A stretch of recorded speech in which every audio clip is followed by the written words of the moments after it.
Hello mga kaguro, this is Sir Jory, your partner and guide in troubleshooting and working out with your documents.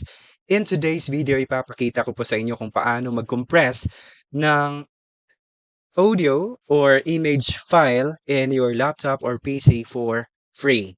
Kinakailangan po natin minsan na i-compress yung image or audio file or even the video file of our device so that we can save more space po sa ating storage devices, especially if we only have limited space in our laptop or PC. So sundan nyo lang po mga kaguro, make sure you have your internet connection with you, and we'll be using a laptop this time, and you have to open a browser. Just search for image compressor, and the first one that show up on screen is useful, but what we're going to use right this time is the I love IMG. So minsan ginagamit ko rin po yung first option, but this time I'll be using this one. So before we're going to check if it's effective or not, so let's check first the file size of this particular picture. So I have right here this image.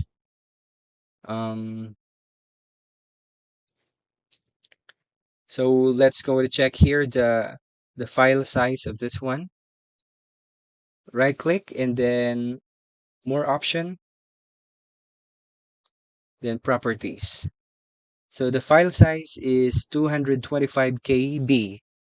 So let's check kung ilan po yung mababawas gamit yung image compressor natin. 225 KB. So we'll be using the same picture and choose that one and hit compress. And still loading mga kaguro. From 225.39 KB down to 63 KB mga kaguro. Imagine kung magkano ang nabawas sa storage space using the image compressor. And let's check mga kaguro yung quality ng image if ganun pa rin.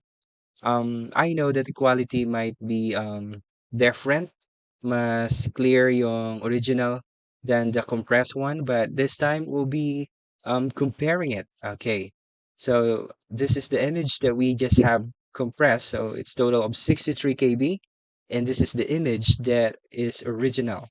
So parang wala naman pong pinagkaiba yung dalawang image natin. Okay, try to check mga kaguro. So almost the same quality, so wala namang changes. And if you wanted to save much space in your storage device or in your PC or laptop, if also you are working on an application because you'll be uploading pictures, audio, and video file para mas maging lighter po at hindi mabigat sa pag-upload.